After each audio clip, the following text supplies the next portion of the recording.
mana lokasinya Kapernaum? Di ujung utara dari Danau Galilea. Ya, karena kota Tiberias dan orang Yahudi juga tidak bisa tinggal dengan orang yang tidak percaya Tuhan, dan juga mereka mau membedakan. Mereka tinggal di utara seperti Korazin, Bethsaida, Kapernaum, ya, semuanya di ujung utara. Tapi ini bukan kota yang paling besar pada waktu itu. Yesus datang ke sini. Kota ini lokasinya juga tidak jauh dari jalan terutama dari zaman dulu yang namanya jalan Via Maris. Via Maris. Jalan Via Maris.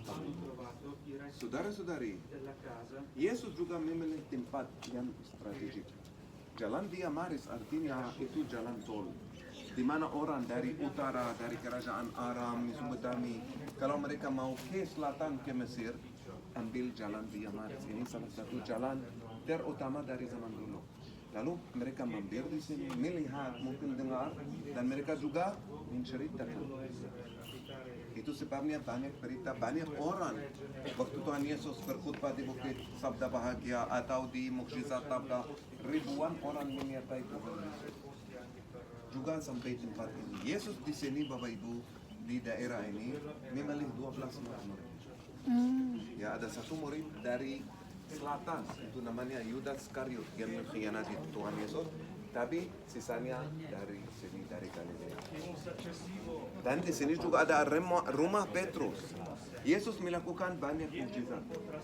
Yesus, Bapak Ibu, juga pada hari Sabat seperti adatnya dia masuk sinagoga. Sinagoga.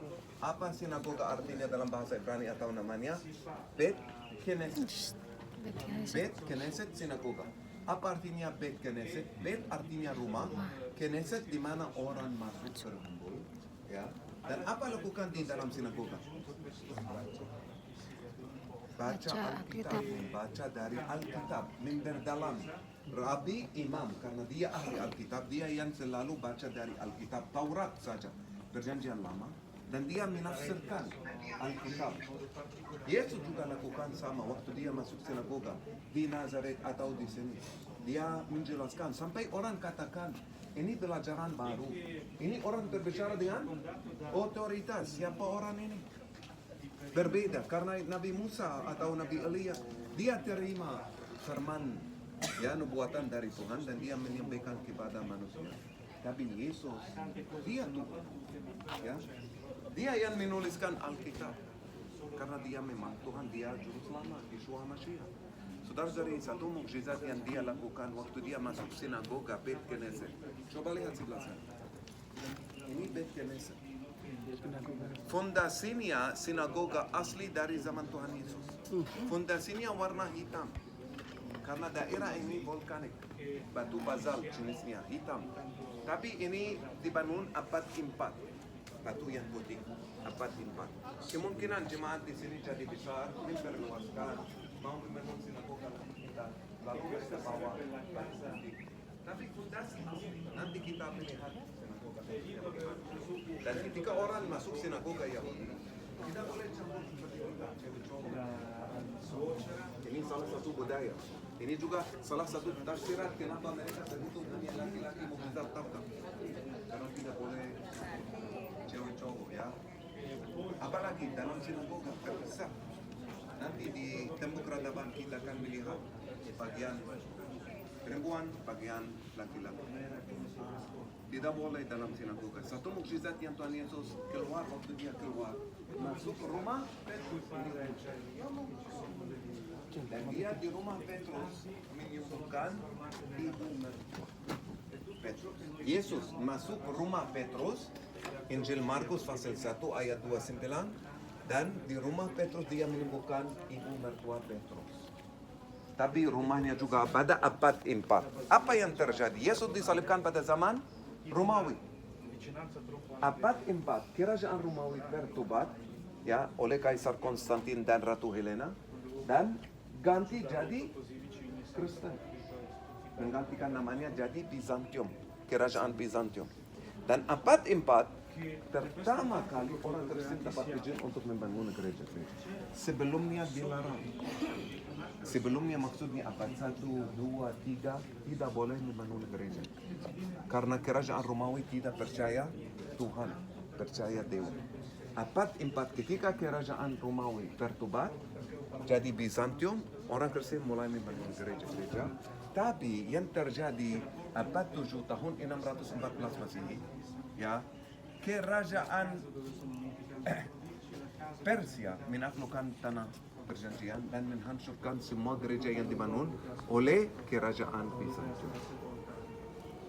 Saudara-saudari, ini reruntuhan dari rumah Petrus, dari gereja, ya, bentuknya segi 8. Yesus di sini melakukan banyak mukjizat. Satu mukjizat membangkitkan dari kematian anak Jairus. Wanita yang sakit dalam pendarahan selama 12 tahun. Dia jalan rahasia diam-diam menyentuh jubahnya dan disembuhkan di sini. Banyak mukjizat. Dalam Injil Matius 11, Bapak Ibu, Yesus katakan, kalau mukjizat itu terjadi di Sodom dan Gomora, orang Sodom dan Gomora akan tertobat. Tahu apa yang terjadi di Sodom dan Gomora? Banyak dosa, akhirnya Sodom dan Gomora dibakar oleh Tuhan. Saudara-saudari, orang di sini walaupun melihat orang mati bangkit, orang buta melihat, orang lumpuh. Satu mukjizat dimasukkan, diturunkan dari atapnya, disembuhkan oleh Tuhan, tapi juga menolak Yesus sebagai juru selamat. Akhirnya Tuhan Yesus menggotok 3 kota. Kapernaum, Korazim dan Betsaida akan dihancurkan. Kapan kota ini hancur? Abad 8. Dan sekarang hanya sisa-sisa reruntuhan dari Kapernaum. Tidak ada orang tinggal di sana. Kapernaum, Korazim, dan Betsaida. Ya, semuanya hancur. Oke, Bapak Ibu, ini rumah Petrus. Habis ini kita ke sinagoga. Ya, boleh lihat, masuk, lihat bentuknya tempat duduk, di mana orang duduk, dan di mana rapi. Yang ketiga di sini ada patung Petrus. Lalu ada 3 tempat di sini yang penting. Ini rumah Petrus, sinagoga, patung Petrus, dan habis itu kita balik ke bis. Oke, setuju? Ini gereja yang baru yang di atas rumah Petrus. Tempat ini juga dinominasi oleh biara Fransiskan. Dan gereja ini didesain oleh Antonio Perluzzi dari Italia. Gereja, boleh masuk dari atas. Ya. Ayo masuk. Oke, lihat rumah Petrus, baru kita ke sinagoga. Dan